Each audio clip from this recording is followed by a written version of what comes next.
Building a North American Community. Fact or fiction? Michael Medved, a popular talk radio host, says, "This paranoia and groundless frenzy has been fomented and promoted by a shameless collection of lunatics and losers and crooks and cranks and demagogues and opportunists who claim the existence of a top-secret master plan to join the U.S., Canada, and Mexico in one big superstate, and to replace the good old Yankee dollar with a worthless new currency called the Amero."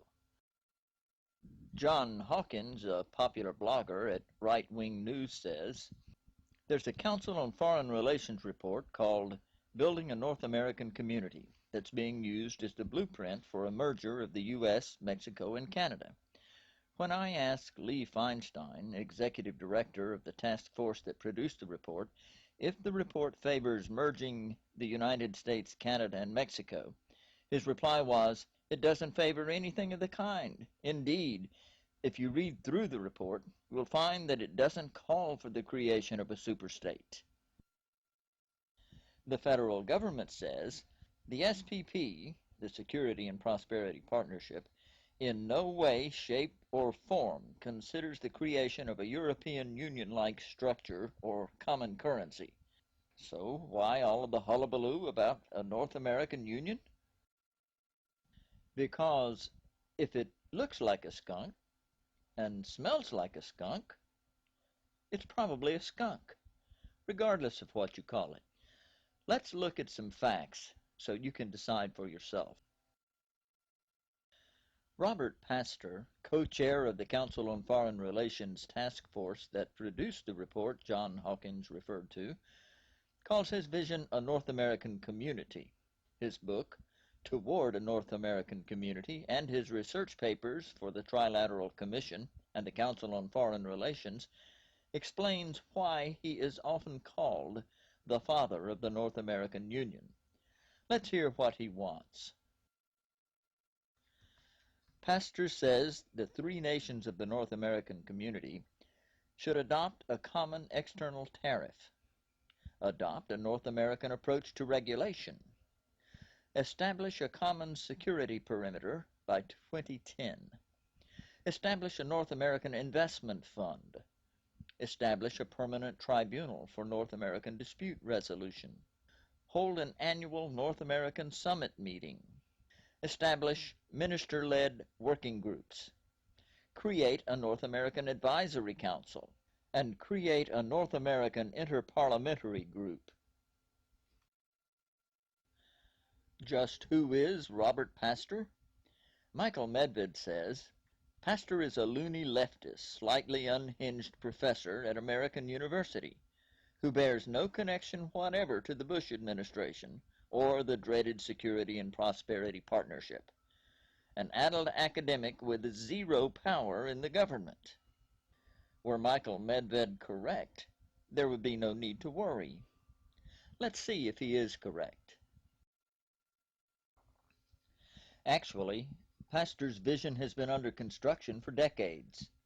In 1975, Pastor was executive director of the Lenowitz Commission on U.S. Latin American Relations. He then was appointed director of the Office of Latin American Affairs in the Carter administration.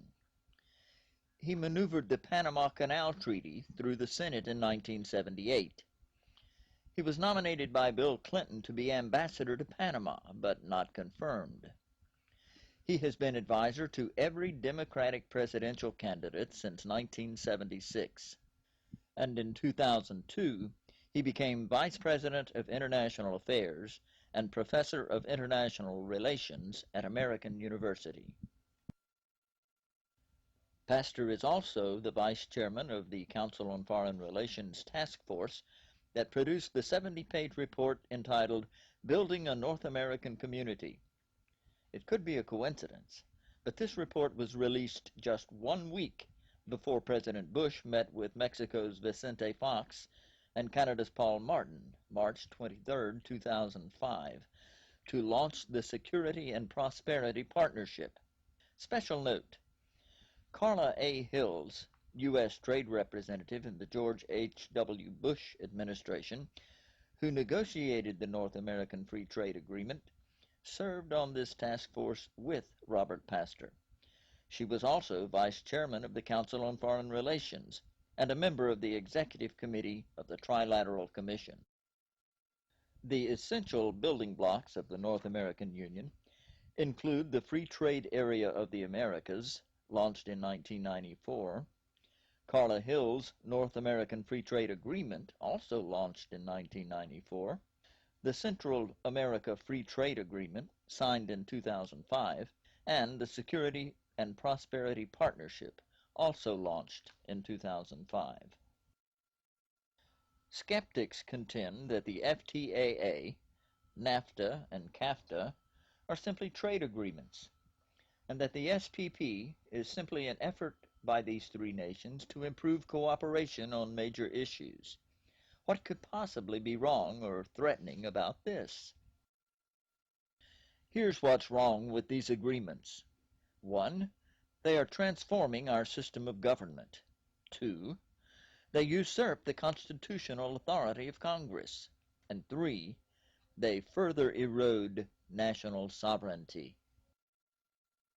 The bedrock principle on which our system of government is built is set forth in our Declaration of Independence.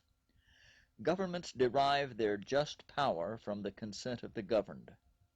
When public policy, including trade policy, is made by appointed bureaucrats, those who are governed by those policies have no way to directly grant nor to withhold their consent. Robert Pastor says that NAFTA was merely the first draft of an economic constitution for North America. Let's take a closer look at the North American Free Trade Agreement. Let's see precisely how NAFTA is transforming our system of government. NAFTA is governed by a commission consisting of cabinet-level appointees from each country. It is implemented by a secretariat consisting of appointees of the commission. Take note, the people who govern NAFTA are appointed and are not directly accountable to the electorate.